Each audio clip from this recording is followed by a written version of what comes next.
This is the story of my wild journey of how my footage started from this to this. So here's the scoop. It all kicked off with my brand new ZD Racing DBX10. You will get to understand why the first mounting position was a complete failure, why this box saved this whole project, and you also get to see some bullies like this and some fantastic crashes like this. First off, let's talk about my new FPV gear. I got the Skyzone M5 because my last screen was way too big and heavy with super outdated tech.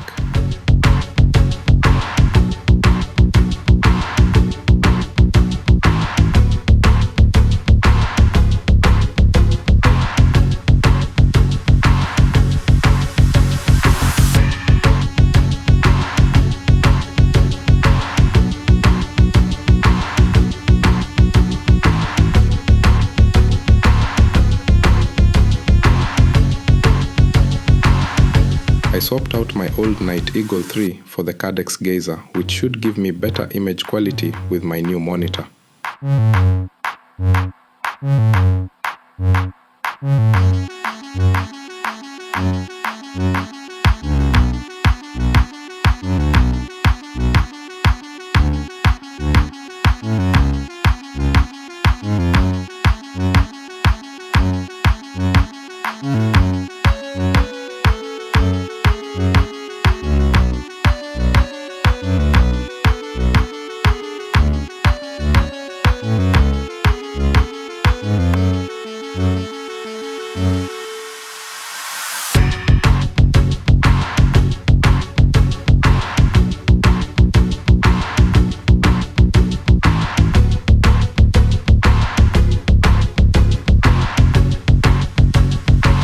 This time I went for style over speed with the RCcar, but it does have some pretty ugly parts too. That's why I'm throwing on all the official metal upgrades. I want to replace all the plastic arms, although they are usually more durable, but I'm not worried about that since I'm not doing jumps or bashing it around. I just want a sharp looking FPV RCcar, even if the speed isn't quite there.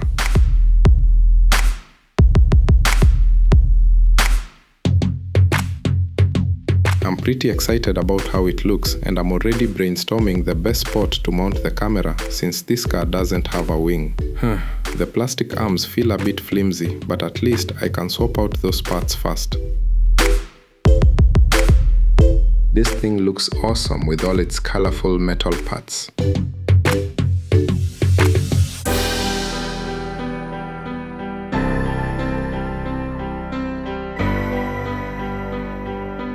Once I got the easy stuff out of the way, I moved on to figuring out how to attach this smaller screen to my transmitter. I'm going to keep it simple this time. Last time I complicated it for no reason. I already had a good spot in mind for the mount, so I had to take the transmitter apart again. Instead of using that super strong glue and a ton of wiring like before, I just tested using an existing hole and it was way easier and quicker. If you want to see how I made it way harder than it needed to be, check out the link in the description.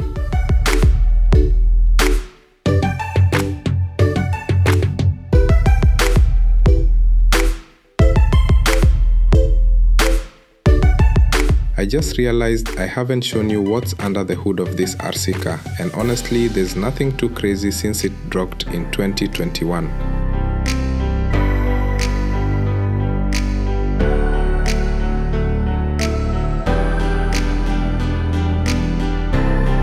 The wheels on this thing are massive. I was surprised, even my old one 8 scale didn't have wheels this big.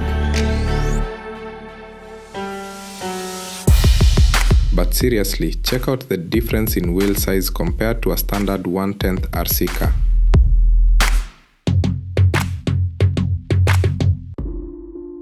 Now, for mounting the FPV camera, this one comes with an AI box for better image quality.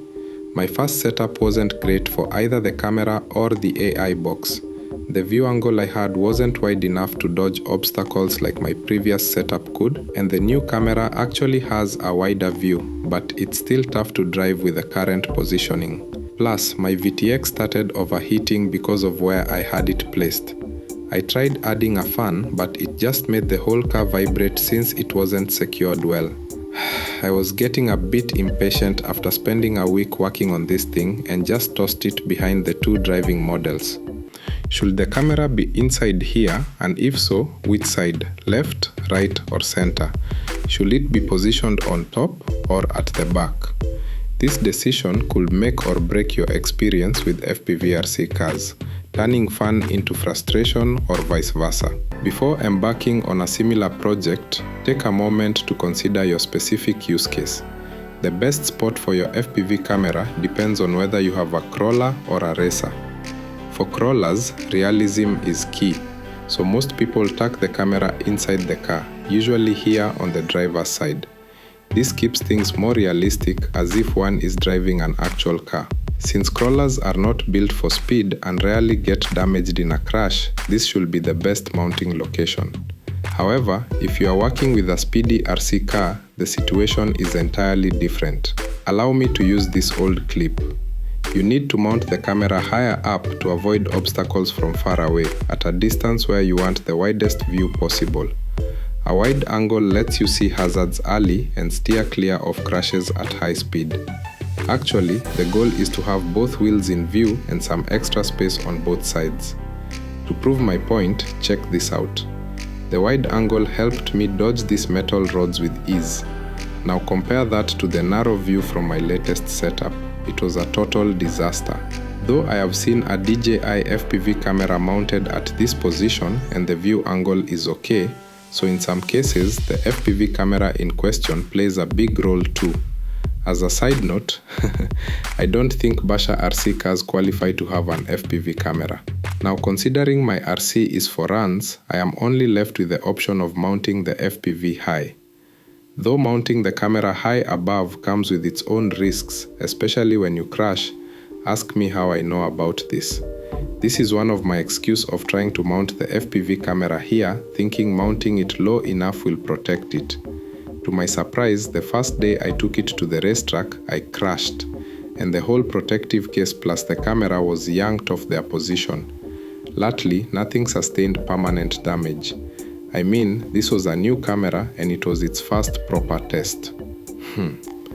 This is why I decided to start over from scratch. To protect my camera slightly better, I will use this casing meant for waterproofing an action camera.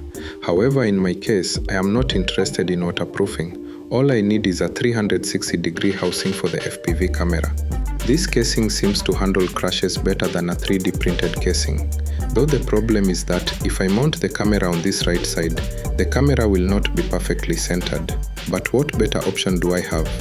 I know I can achieve the centering by mounting the camera at the back of this casing, but I don't think it will look good being positioned at the back and have the back facing forward, considering that's the closing lid for this housing. Now when it comes to cooling the VTX, I actually don't need this fan, mainly because the VTX has its own fan that is effective enough if it is mounted in an open area. But in my case, I will mount it inside, which is the same position as last time, but this time I am going to do a good job and make the whole build look professional. No more zip ties. To give it a professional appearance, I will first cut a large hole in the top of the body shell and then perfect it later. Just wait and see how cool this thing will turn out to be. You don't need to comment. I know my cutting skills are at zero, but putting that aside, I think the fan is perfectly secured. Oops, I have just noticed that one of the fan's blades is broken, but it's a good thing I spotted it before the whole build is finished. Now that I have added this fan guard, I can rate this job a 9 out of 10. To secure the VTX, I am simply going to use these nuts, which hold the VTX firmly in place. Compared to my first setup, this new build is money.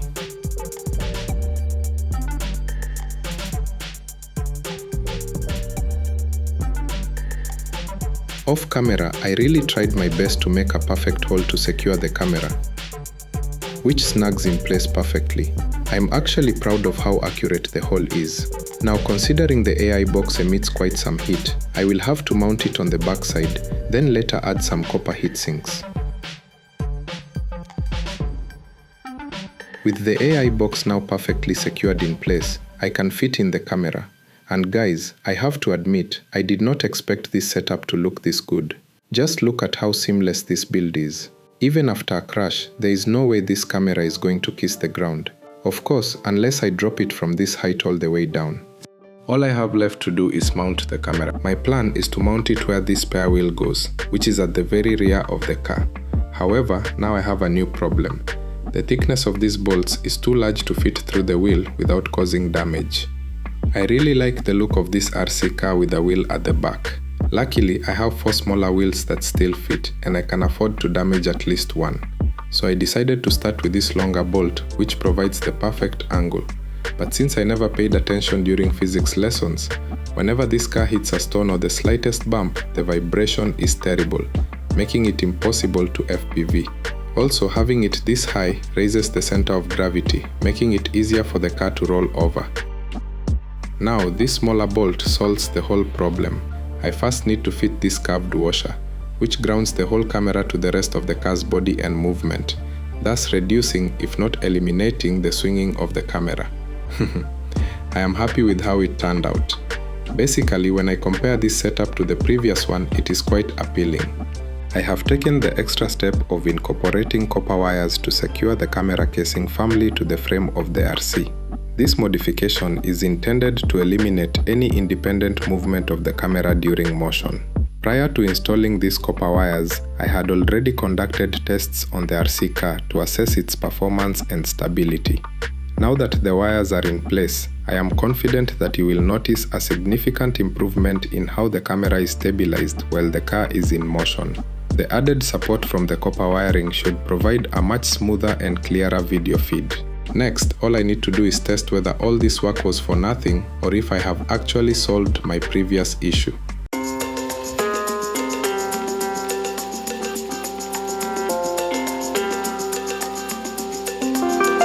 It's time to discuss the impact of the different adjustments and placements of the FPV camera I have made on this RC car. I believe I have found the optimal position and method for mounting this specific FPV camera, and it's important to highlight the term specific. After viewing this video, if you have suggestions for alternative methods or placement ideas, please feel free to share your thoughts in the comments below. So, this was my first attempt at placing the FPV camera while I was working on the build.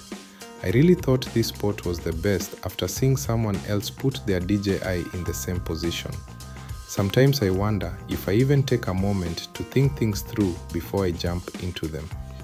The DJI FPV camera has a wider field of view at 150 degrees, while the Cadex Gazer FPV camera only has 131.6 degrees. That's why the footage turned out looking pretty bad. It can be so frustrating when I make these poor choices. It feels like I should just punch myself sometimes. Do I really have to make mistakes to learn? It's crucial to have both wheels in view because if they aren't, the crashes are going to be endless. But I won't go into that now since it was already covered in the previous video, and this is why the camera was moved to the back. Today's video aims to evaluate whether adding these wires has improved the video quality, particularly regarding vibrations. Lifting the camera high introduced new problems that I didn't anticipate before making that decision. Initially, I experimented with a long bolt, but I found that it made the RC car nearly undrivable. Please take note of the bumper, which is visible at this higher mounting position. If this were a crawler, there would have been no issues with vibrations due to the low speeds associated with them, as you can see here. But when I increase the speed, this happens.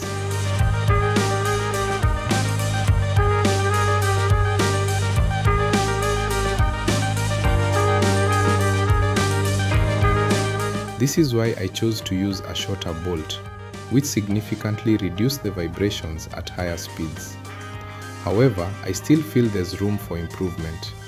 If you examine it closely, or even without a close look, you can still see that some shaking remains, although it's less compared to when I used the longer bolt. This is why I ended up using these copper wires out of desperation to make the video feed as smooth as possible.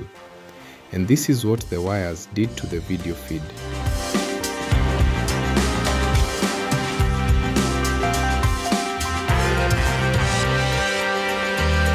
Comment below if you notice any difference.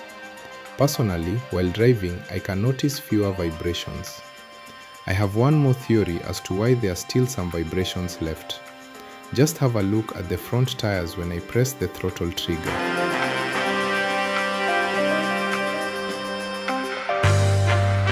The wheels go up, and whatever goes up must come down, right?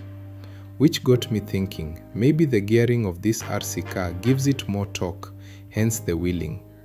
Do you think that reducing the torque and increasing the speed by using a larger pinion gear will solve this problem? The car decided to expose every single weakness I had ignored. Let's start with the suspension, because this is where the first illusion shatters. Watch the rear of the car. Beautiful, controlled. Every landing gets absorbed and settled like it rehearsed for this moment. The rear shocks, absolute professionals. Now look at the front.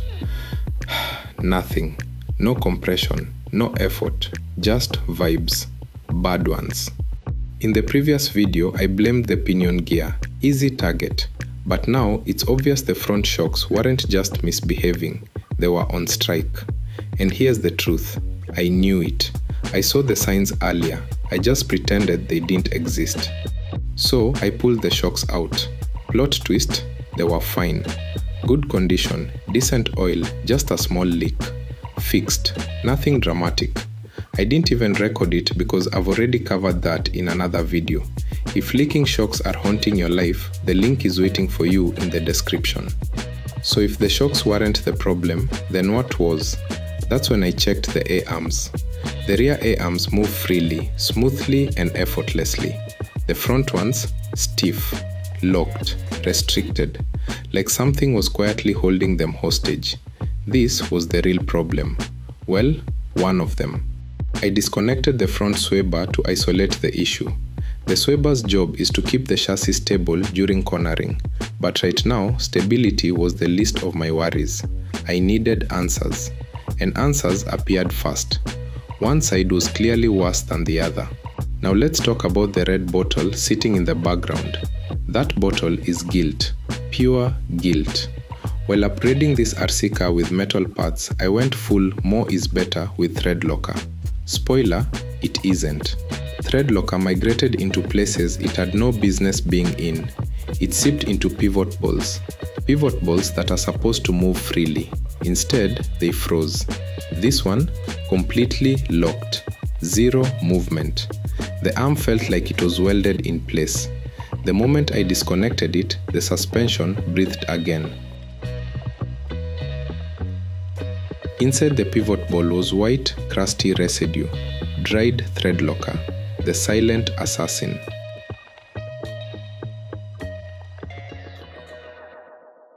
After a deep clean, everything came back to life. Smooth, free, responsive. Look at those A-arms now. That's what they were always meant to do. Problem solved. Victory achieved. Or so I thought. I went outside, confident, optimistic, ready to enjoy the fix. I lowered the RC slowly, watching the suspension like a hawk. Rear shocks, perfect. Front shocks, still stiff.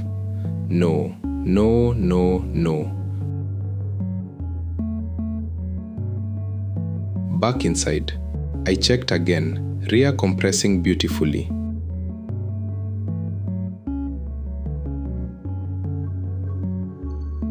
Front refusing to fully compress.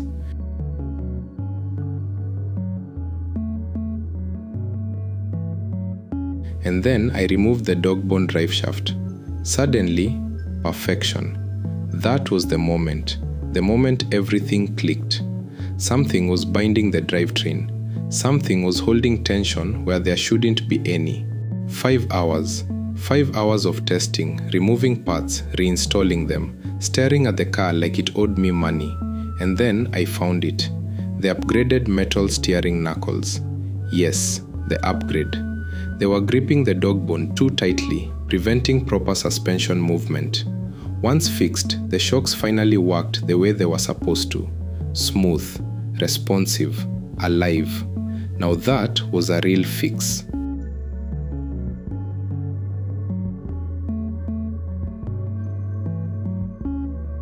Next problem, the camera, or more specifically, the lack of weight. The camera enclosure was too light, too hollow, too eager to vibrate. The solution? Play-Doh. Simple, ridiculous, effective. Adding weight helped dampen vibrations and cushion the camera.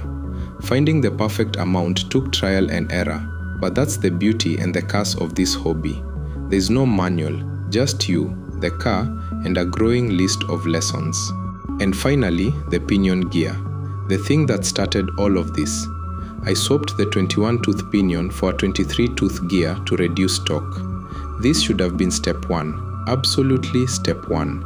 But the gear had to travel from China first, and patience is part of the build whether you like it or not. And now, the result. After more than 3 months of experimentation, frustration, breakthroughs, and small victories, the FPV RCcar is finally doing what it was meant to do. The camera placement was the hardest challenge. I wanted the widest field of view possible, which meant mounting it at the farthest point. That gave me incredible visuals, and introduced vibrations by suspending the camera in mid-air. Every gain came with a cost.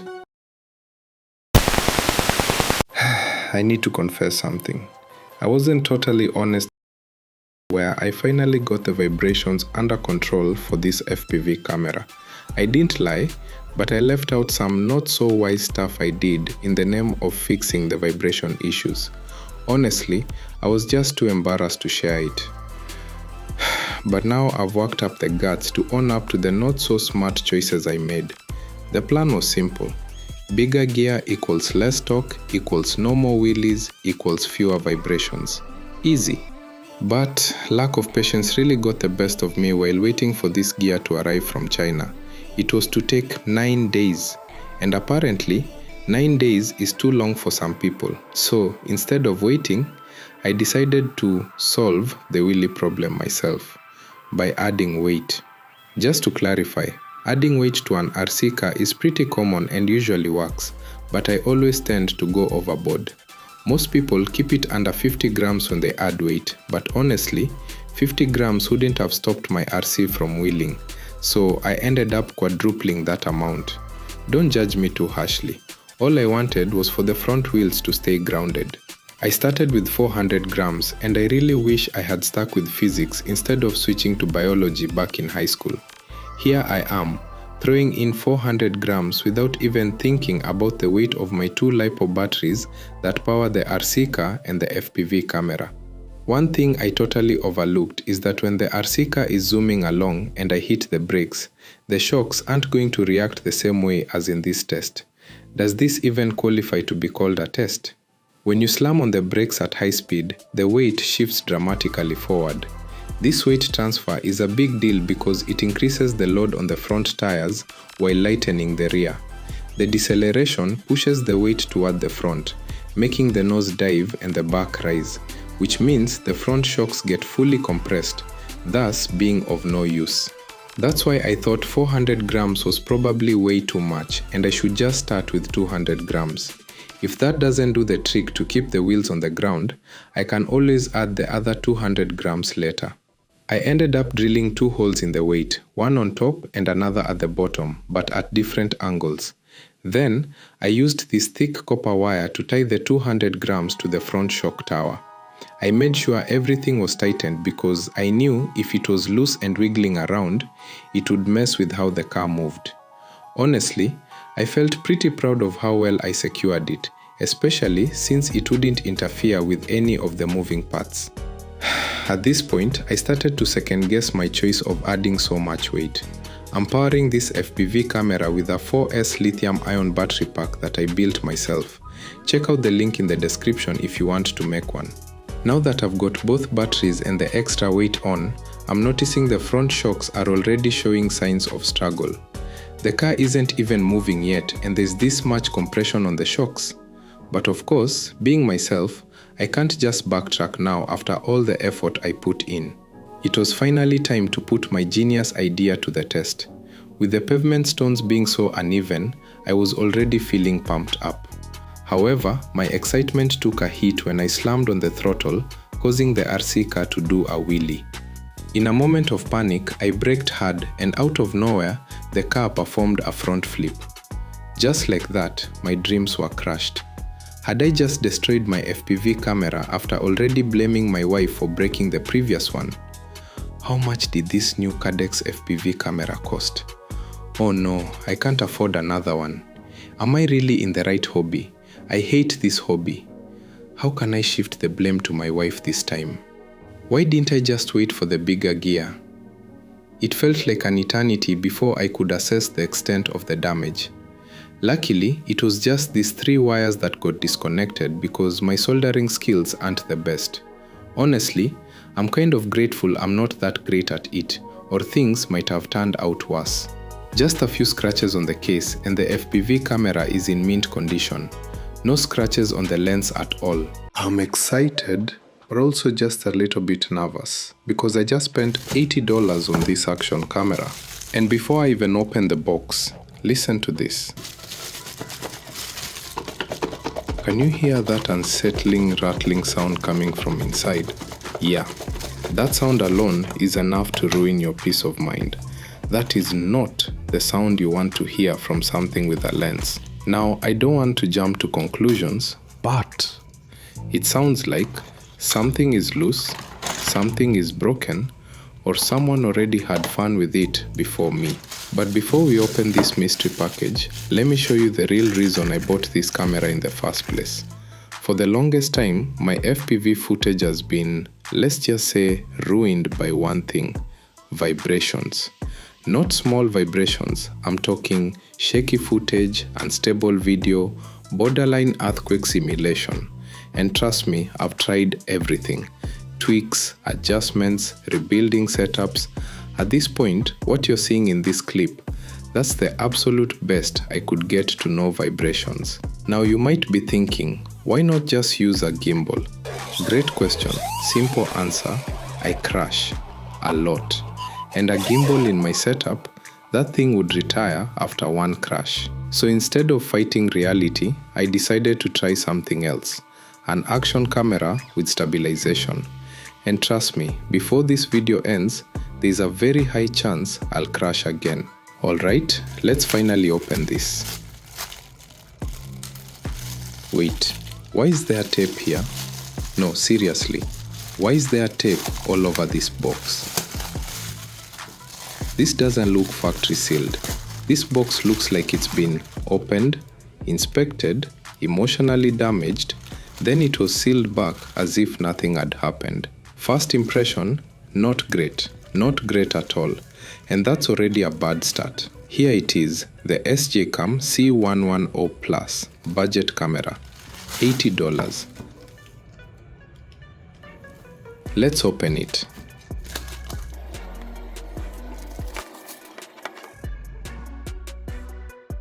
Yeah, something is very wrong. The lens is exposed. No protective film, no cover, just bad vibes.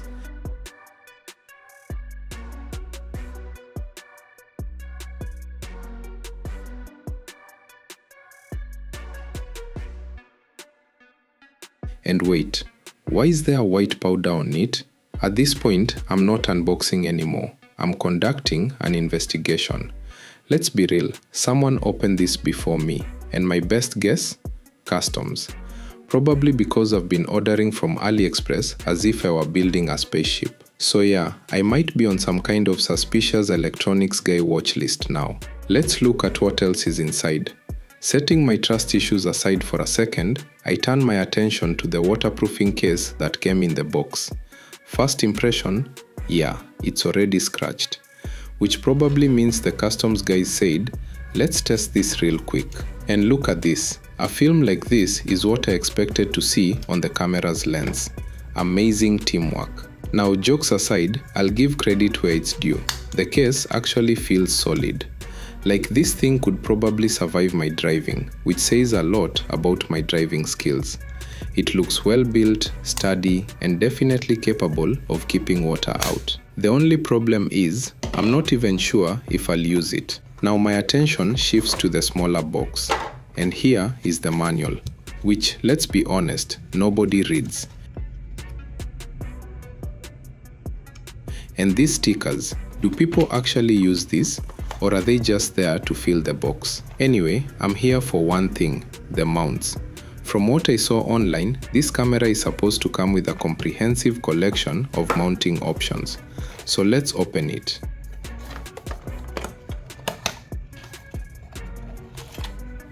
Yeah, confirmed. Someone was definitely here before me. Everything is already unpacked. Not even slightly organized, just chaos. Like someone opened it, explored everything, and then said, yeah, this is fine, and closed it. I mean, if you're going to open it, at least pretend it's new when you put it back. This is such a bad start. At this point, my expectations are already on life support. I'm honestly starting to suspect this camera might not even work properly, but we'll find out soon enough. Now, looking at these mounts, there are quite a few, but realistically, I'm only interested in one. The rest, probably not useful for my setup. This one right here looks promising. I think this is what I'm going to use, but knowing my luck, that could change very quickly. Let me try fitting the camera into it and see how secure it actually is. Because with the way I drive, secure is not optional, it's survival. The real question is this thing actually going to protect the lens? Because right now, that lens is looking very exposed, very vulnerable, very one crash away from disaster.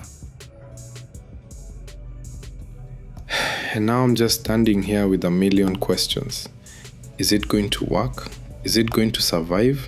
Did I just waste $80? I'm honestly delaying turning it on at this point, even pretending to clean the lens just to buy time. But to be fair, whoever opened this before me at least didn't scratch it, so thank you, mysterious stranger. I still wish I were the first one to unbox it though. That moment has been stolen from me. Anyway, this is probably what the final setup will look like. I have a strong feeling this mount is the one I'll end up using to secure the camera to my RCcar. The only problem? I plan to mount it on a 1/10 scale RCcar, and this camera is way bigger than I expected. So yeah, mounting this is going to be interesting. But hey, this is my first time doing this, so I'm treating it as a learning experience. Alright, moment of truth. Let's turn it on.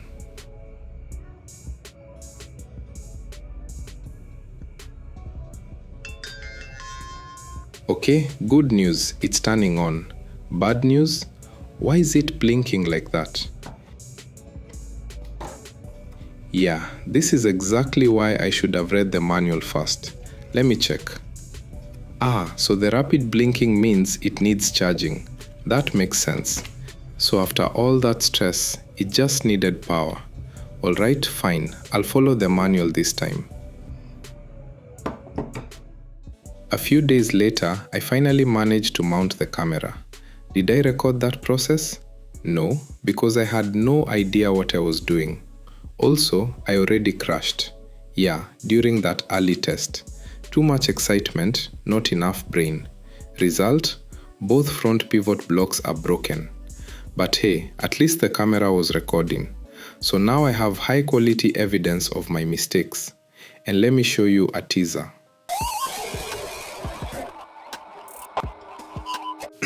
Before I reveal how I ended up mounting the action camera, please promise not to criticize me because I think this might not be the final look. So here's what happened. When I bought this camera, I was 100% convinced I could mount it horizontally. Simple, clean, logical. Then after placing the order, I found out it only records vertically. Yeah, that was a fun discovery.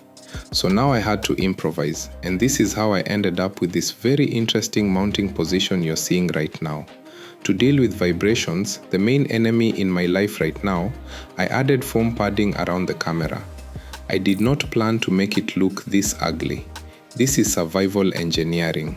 Because let's be clear, I did not buy this camera for video quality. I bought it to fight vibrations. That's it. Vibrations have been ruining my footage for the longest time, and I've had enough. Now, let me show you the next problem I created. Because of course, there's another problem. By mounting this action camera, I managed to block the FPV camera. Incredible engineering. From this angle, you can clearly see it. The action camera is just sitting there like, I can't see what is in front of this new camera blocking my view. As you can see, it's blocking the FPV camera, but don't worry, I will fix this by the end of this video. This will be my problem for the next few days. Alright, let's talk performance. First test, 1080p at 120 frames per second. Sounds amazing, right? Wrong. The quality, not great. And more importantly, the vibrations are still there, which is very disappointing because eliminating vibrations was the whole reason I bought this camera. The only reason I even started with 1080p at 120 frames per second is that I thought that's the only way to get the full 170-degree field of view. Turns out, I was wrong. And now, here comes the crash. I got too excited, too much throttle, and poof, I crashed, early in the morning. At that moment, I was just standing there thinking, did I wake up this early for this? So here's what actually happened. I had the throttle too high. The car did a wheelie, front wheels off the ground, then I hit the brakes. And nothing happened. Because surprise, if your front wheels are in the air, your brakes are basically less effective. And that's how I crashed. Now let me show you the damage. Both front pivot blocks, gone, completely broken. So yeah, that hurt a little. Fast forward about 10 days later, replacement parts finally arrived. And here's something interesting I realized. When I first bought this RCcar, I upgraded some parts to metal, but left others stock. So now, whenever I crash, the weaker parts take all the damage, which is actually useful because now I know exactly what needs upgrading next. So in a weird way, crashing is part of the upgrade process. Oh, and I forgot one more thing. That same crash somehow bent one of the rear pivot blocks.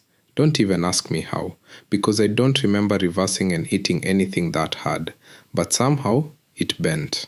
At this point, I've just accepted that this RCcar has its own personality. The good thing is, replacement parts come for both the front and rear.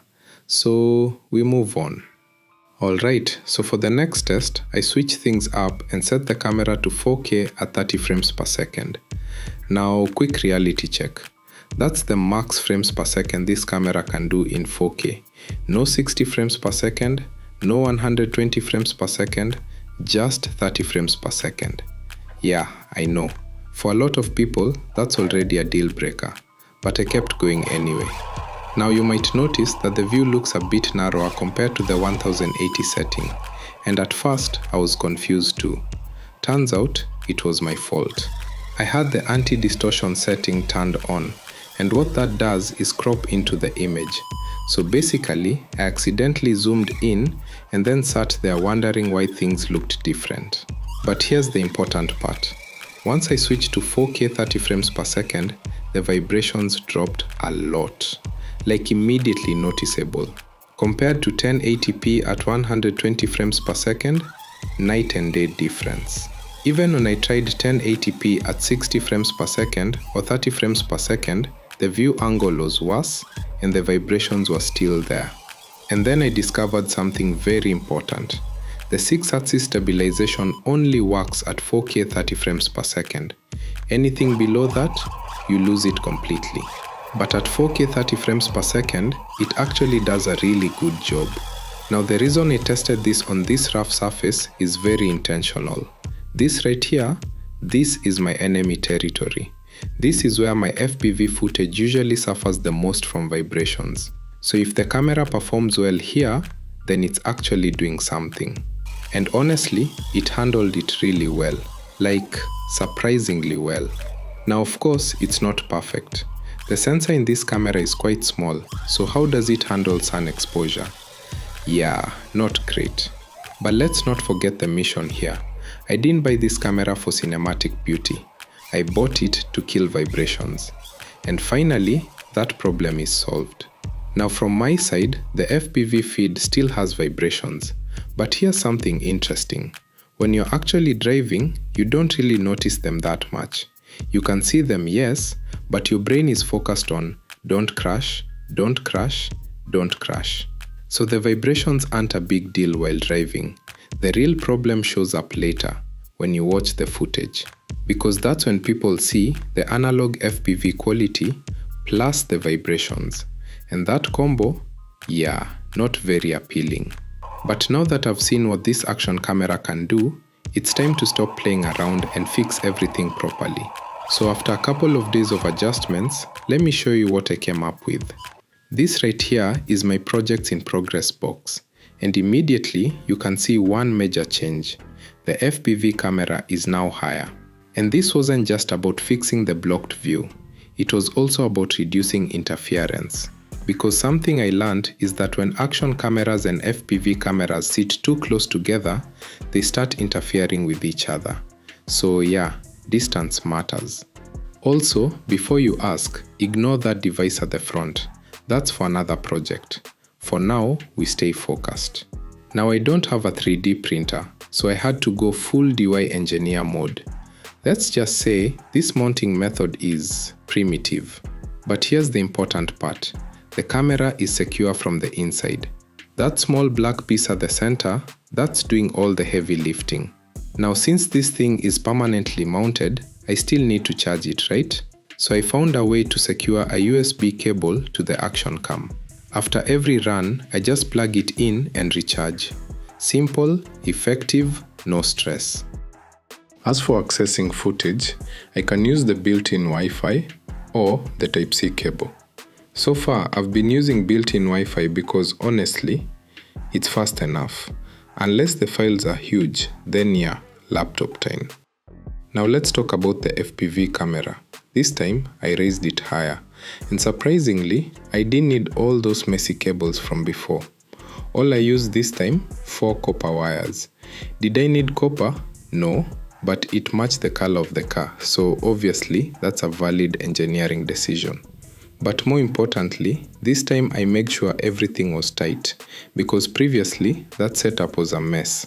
The FPV camera was basically sitting there like, I hope I don't fall today. Now, it's solid, and honestly, what I've realized through all this is, the more I customize this RCcar, the better I get at mounting everything. Now from the front view, you can clearly see the difference. Raising the FPV camera improved the viewing angle a lot. And remember, this is the camera I actually use to drive, not the action camera. The action camera is just there to record better footage. Because let's be honest, the FPV camera quality is not great. And before this adjustment, I had some very close calls, like almost getting run over by actual cars. Because when I accelerated, the front of the RCcar would lift slightly. Not a full wheelie, but just enough to completely block my view. And when you can't see, you're basically guessing your way through obstacles. So yeah, that's why I raised it higher. Safer, smarter, less near-death experience. Now if you take a closer look, this right here is the mount doing all the hard work. And honestly, it's holding on for dear life. The camera is secured really well at the base, but I didn't trust it, not even a little. So I reinforced the top as well. Because let's be honest, crashes are not a possibility, they are a guarantee. Now this lower part here, that's the fastener I used to tighten everything. But I had to cut off 2 parts of it. Why? Because when I tried closing the RC shell, it was like, yeah, that's not happening. So I chalked them off. Clean, no regrets. Then I replaced this fastener with this rubber, and surprisingly, the rubber works better. Sometimes the temporary solution becomes the final boss. Now this cap here is meant to fully seal the camera because the case is designed for waterproofing. But in my case, I don't care about water. I care about one thing: protect the lens at all costs. Because one small stone, one tiny rock from those front wheels, and boom, the lens is gone. career finished. So yeah, I stuck with the waterproof case. Is it perfect? No. Does it slightly affect video quality? Yes. But protection greater than perfection, always. Now moving on to the final settings. I set the camera to 4K 30 frames per second again, but this time distortion correction is off.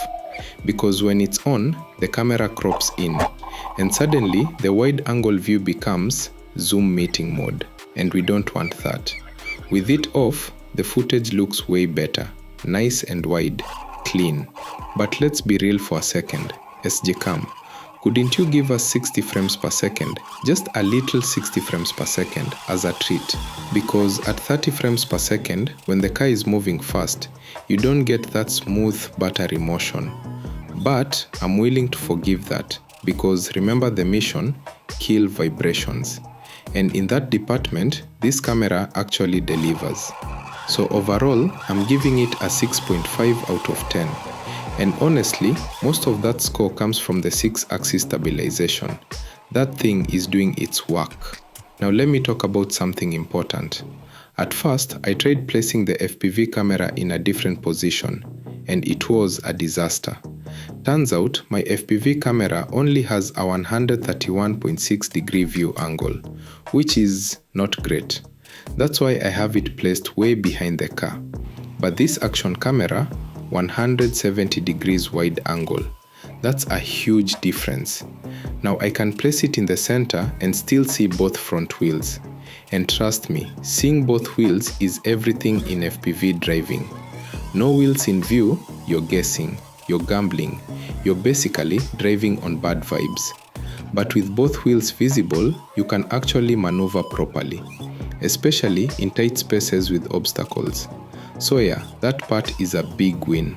Now everything was working, tests were successful, camera mounted, life was good.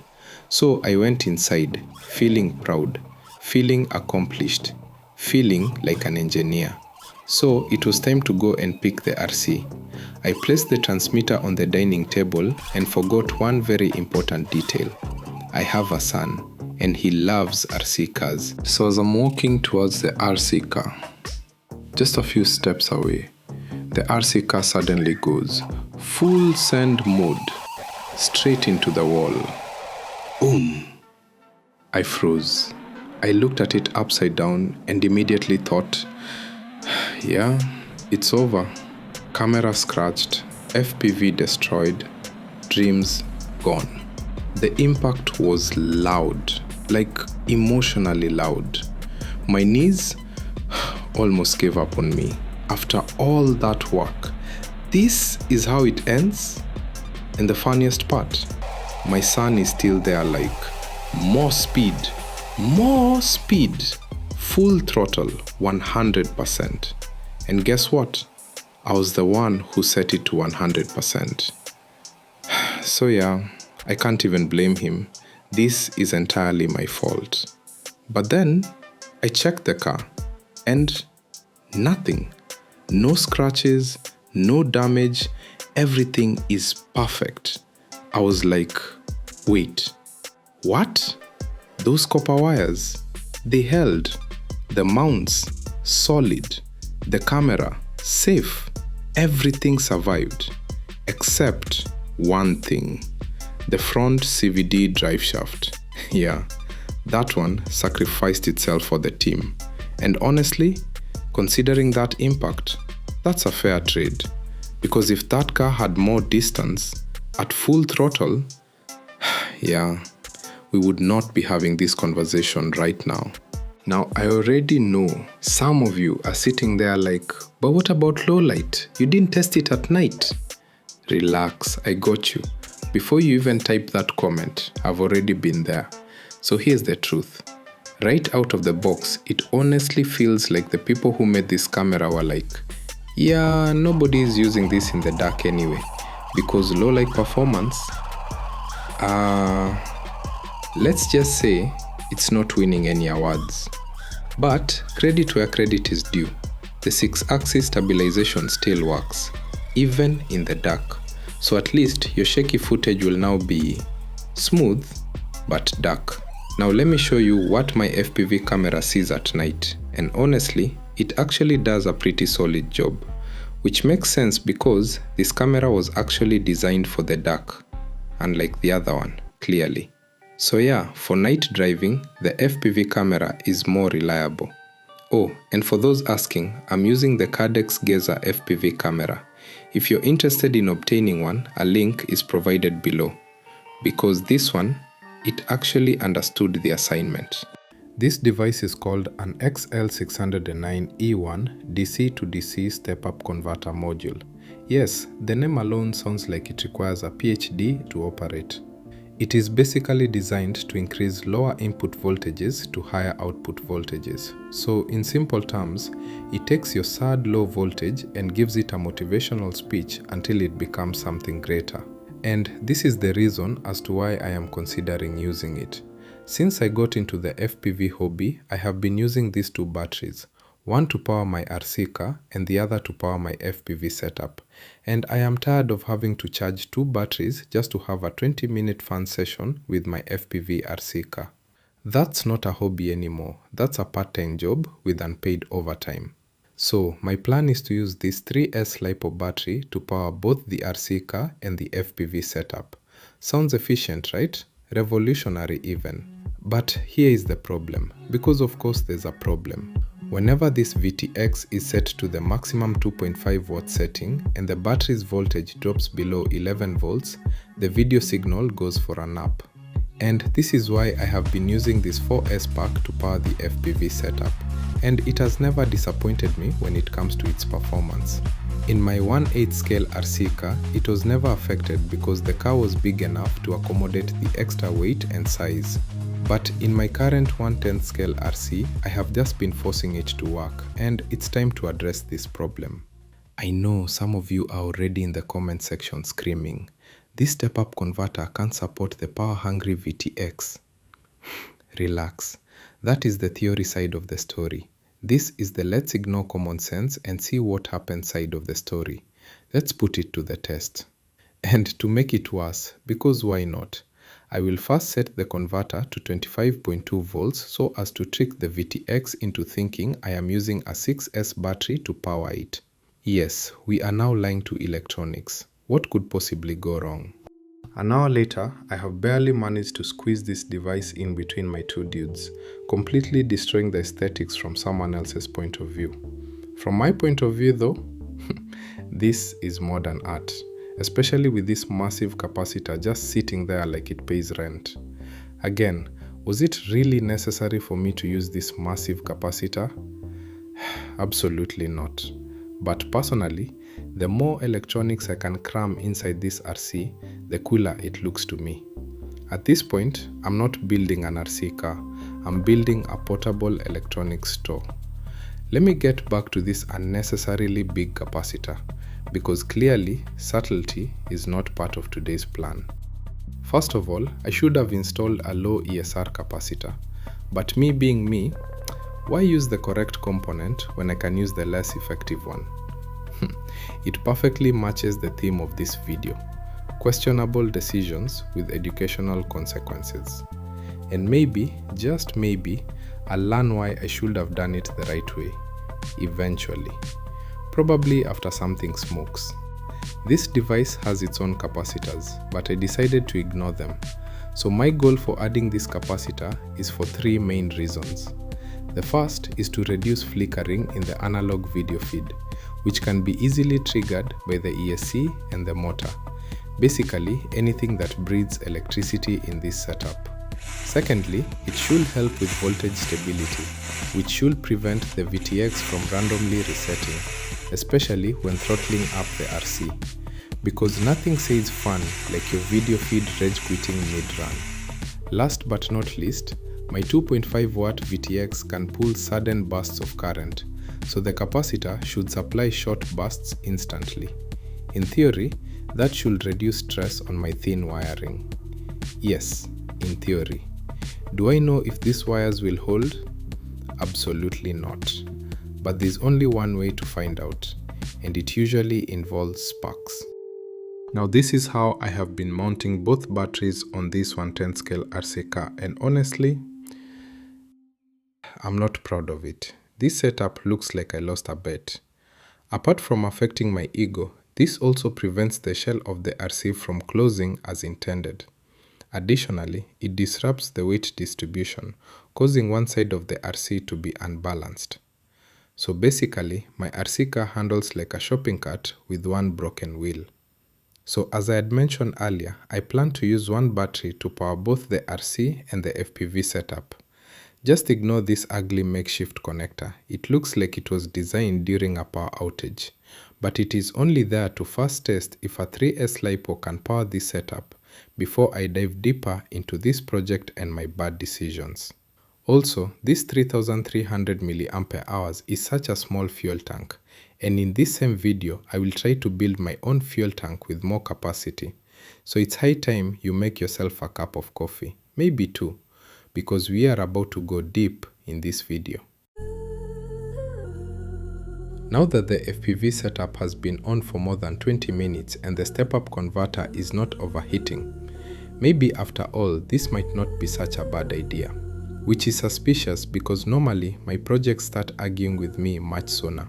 But I don't want to power the FPV setup from the balance leads of the battery.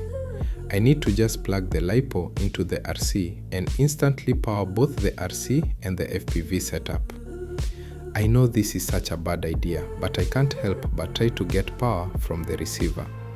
Yes, I know, somewhere an electrical engineer just dropped their coffee. Most receivers are rated to output 5 volts to 7.4 volts. And the worst part is that they can only handle 1 ampere to 2 amperes and sometimes less. They are basically designed to power gyros, GPS, buzzers or lights, but not for a boost converter feeding a high power VTX. In other words, I'm asking a bicycle to tow a truck. Okay, let's power on this thing and see what will happen.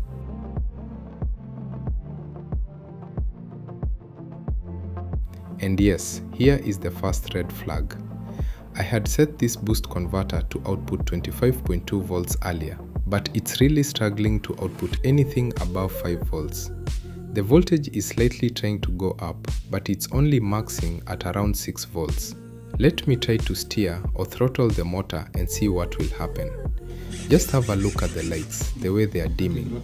It looks like this RC is blinking "Help me" in Morse code. Probably something is about to smoke. Also, check out the fluctuation of the voltage. This setup is less stable than my life choices.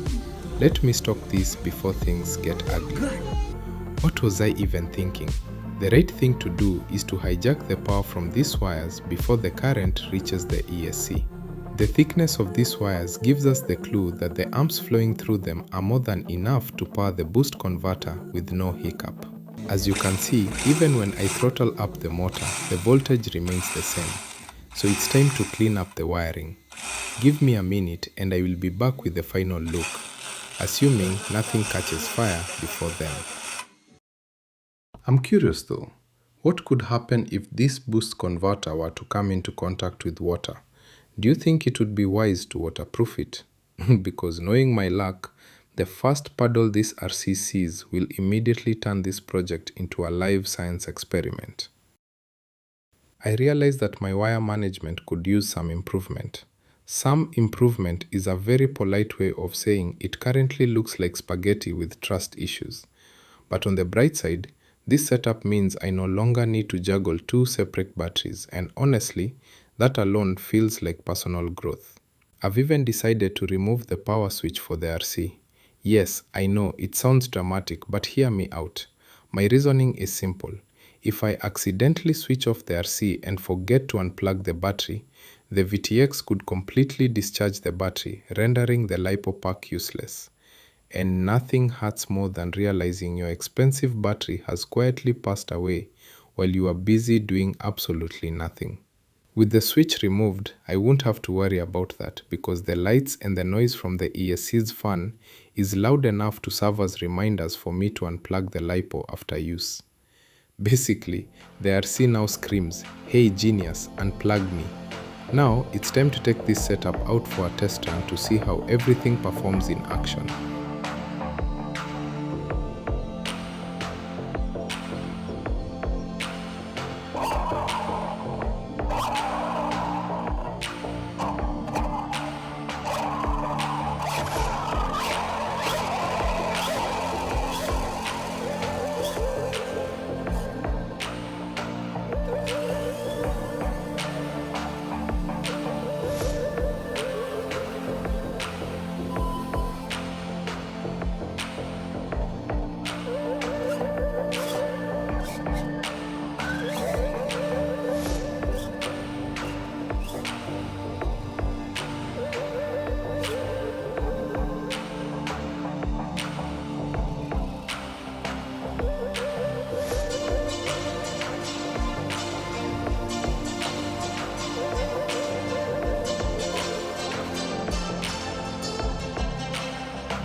This current battery has a capacity of 3300 mAh and a C rating of 35C, which is actually good enough for my specific use case.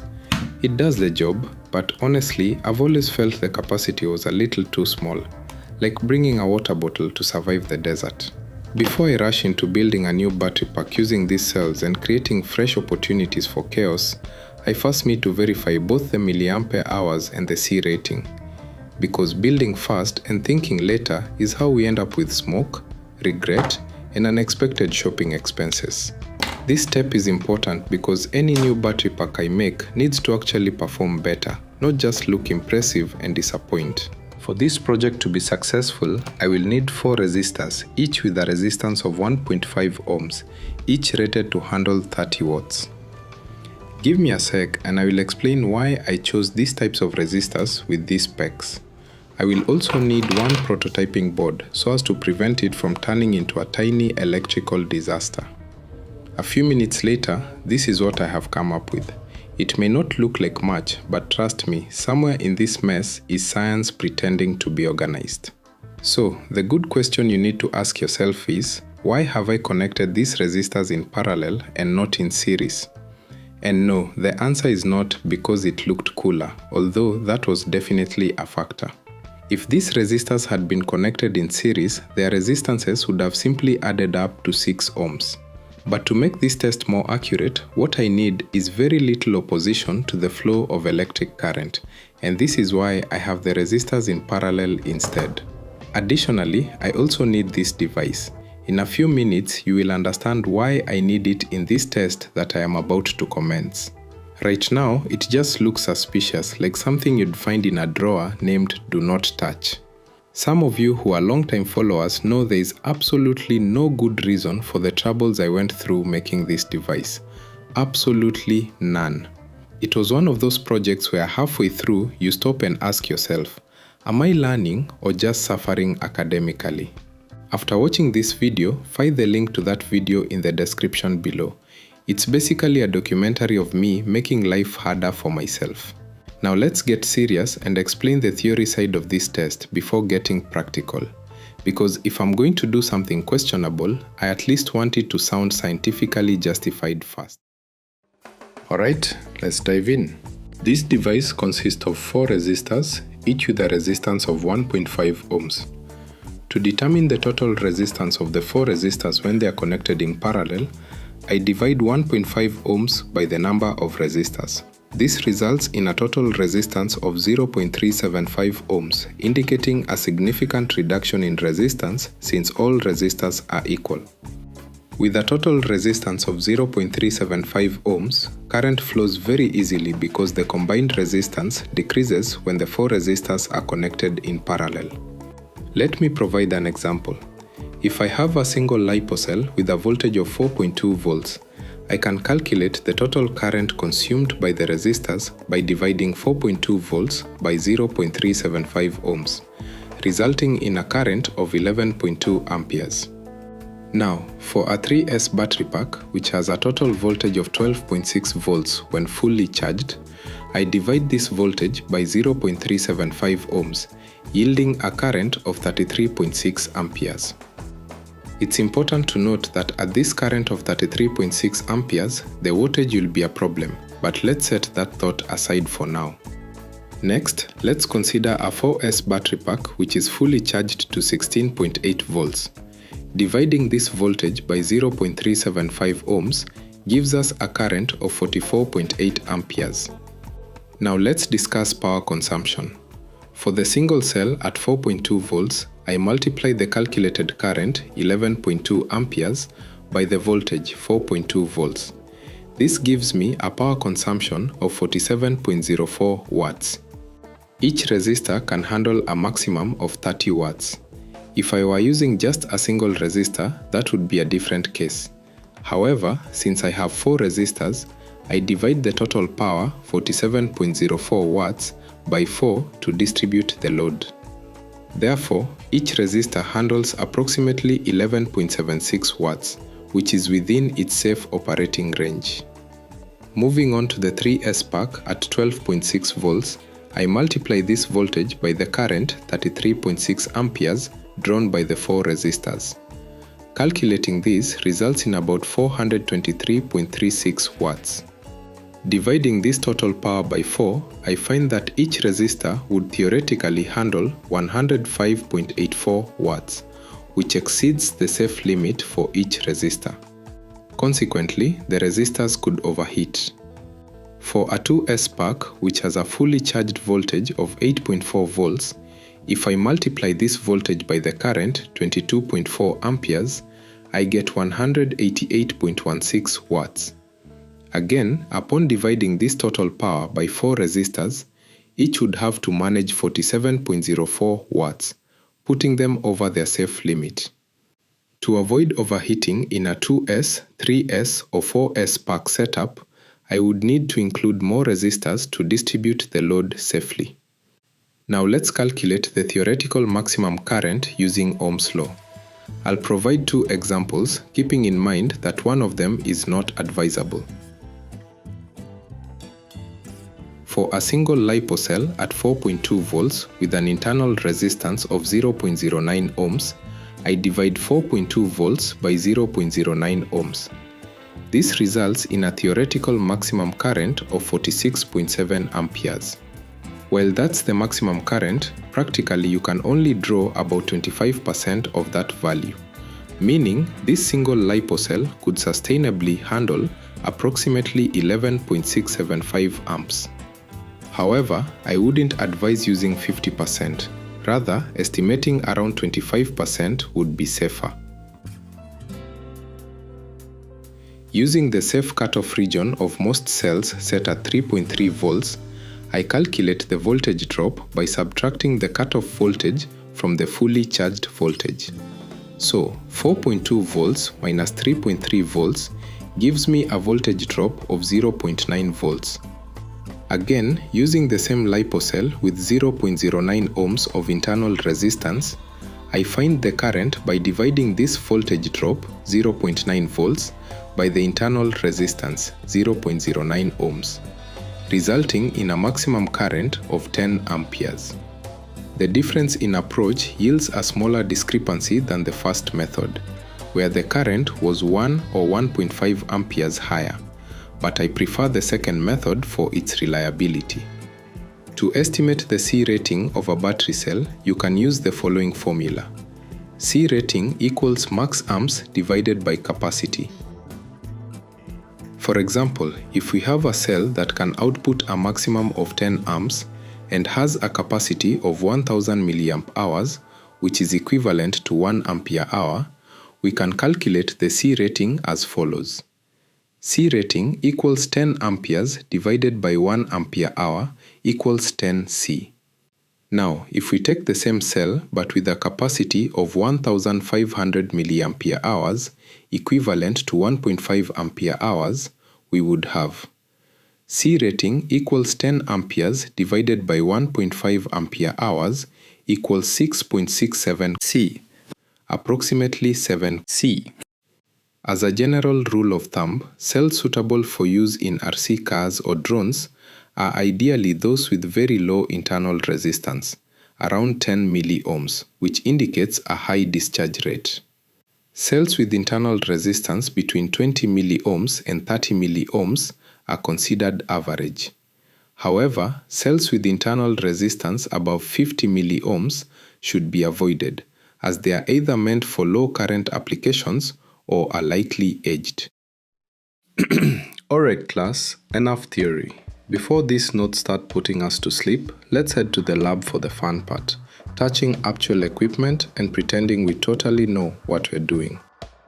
For today's demonstration, I'll be using this battery as our main suspect, case study, to find out whether its C rating is strong enough to survive life inside an RC car without giving up halfway through the race. I chose this battery because of its impressive capacity. It talks big, but now it's time to prove itself. I don't doubt its confidence, but since the C rating isn't written anywhere, we need to investigate, test it, and uncover its true identity. Before I start testing the C rating of this battery, I had to make sure it was fully charged, because testing a half-asleep battery would be like asking someone to run a marathon before breakfast. Good news, it's fully charged and ready for judgment. Now that the battery is at full capacity, I'll switch on this device to check its total capacity in milliampere hours before we investigate its mysterious C rating, because every battery deserves a proper background check.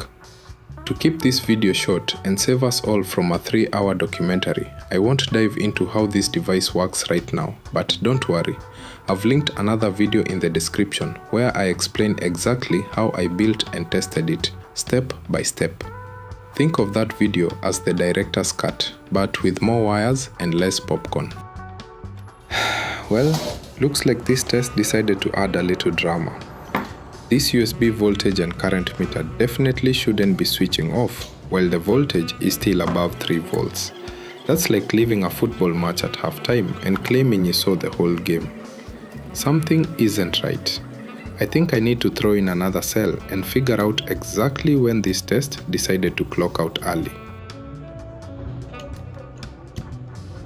So here's what happened.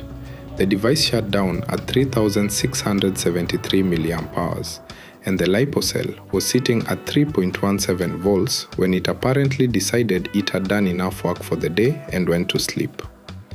That means there are still some milliamps left hiding in there, which means, yes, unfortunately I have to run this test again. I know, I'm also disappointed. But luckily for you, thanks to the magic of editing, it won't take long. For me, emotional damage. Now this is what I was talking about earlier. The voltage should be somewhere around 3 volts if not lower. And now the reading is showing above 4000 milliampere hours. Sure, this device isn't NASA level accurate, but at least it gives us a solid idea of the cell's capacity, and that's enough for capacity investigation. And now, the moment many of you came for, the C rating test. Yes, finally. Sorry for the suspense, but all those earlier tests were necessary. Science likes to waste our time before giving answers. Alright, first things first, I need to check the battery's voltage, because starting an experiment without checking voltage is like starting a road trip without fuel. Bold, but not wise. I don't think the battery needs to be fully charged just to check internal resistance. Right now, this cell is sitting at 4.16 volts, or was it 4.15 volts? Honestly, I might need to see a doctor for this memory. I forget numbers faster than I forget where I put my screwdriver. Next, I need to connect the multimeter to this device with 4 resistors. And now, you'll finally understand why I attached 4 crocodile clips instead of just 2. One side is for the multimeter and the other side is for the battery. See, I'm not crazy. At least not about that. But wait, something feels wrong. The voltage is actually rising. What am I doing wrong? And why is this crocodile clip hotter than my future? Yep, definitely a mistake somewhere. Maybe you brilliant people in the comments can explain what bad vibes I've created here. And here I am again, standing in front of another project asking myself, what did I do wrong this time? Also, yes, I got burnt. This heatsink is ridiculously hot, and after about 1 minute and 1 million questions, I removed the battery. The purple one specifically, to see if that fixes the issue before I accidentally invent fireworks. Okay, now things seem a little less dangerous. Let me connect the negative terminal and see what explodes next. With the cell connected to both terminals, the voltage dropped to 3.61 volts, but the MOSFET is still hotter than my exam results. Seriously, what is happening here? I should have disconnected this battery from my very professional, definitely not suspicious homemade capacity tester before doing this test. Now here's something weird. When the positive terminal touches the heatsink of this step-up converter, the device turns on. But when I connect the negative terminal, absolutely nothing happens. Can someone in the comments please explain this before I start questioning physics itself? At this point, I trust nothing. Anyway, with the 4 resistors connected, the battery reads 3.61 volts, not forgetting that the 4 resistors have a total resistance of 0.375 ohms, giving us a voltage drop of 0.54 volts. To calculate the amps that these 4 resistors drew, I divide that voltage drop by the total resistance, and I get 9.6 amps. Next, I take that same voltage drop of 0.54 volts and divide it by the 9.6 amps, which gives me an internal resistance of 0.056 ohms, or 56 milliohms if you want to sound smarter in class. And if you're wondering where that magical 0.9 comes from, please rewind to the theory section where I explained it like a responsible person. Now divide that by 0.056 ohms and we get 16 amps. That means this cell can safely deliver 16 amps continuously without turning into a smoke machine. Now for the main event, the C rating test. To calculate the C rating, we divide the 16 amps by the battery's 4 ampere hour capacity. That gives us 4C. And unfortunately, at 4C, this battery is about as useful for a power-hungry RCcar as a spoon is for cutting wood. So what if I connect 2 of these cells in parallel? Well, the internal resistance drops to 0.028 ohms, which sounds exciting, but plot twist, the C rating does not change. What actually happens is the output current doubles to 32 amperes, but the total capacity also doubles to 8 ampere hours. So when we divide 32 amperes by 8 ampere hours, surprise, still 4C. This is why connecting batteries in parallel increases current and capacity, but not the C rating itself. In short, no matter how much emotional support you give your battery, series or parallel, the C rating stays the same. Physics is stubborn like that. And now that we've confirmed this cell is not suitable for building a new pack, I need your honest opinion. Was this video a complete flop? Or was it actually a success because we discovered the weaknesses of this cell before I accidentally built a very expensive bad idea? Personally, I call that progress. Science doesn't always give you victory. Sometimes it just saves you from embarrassment.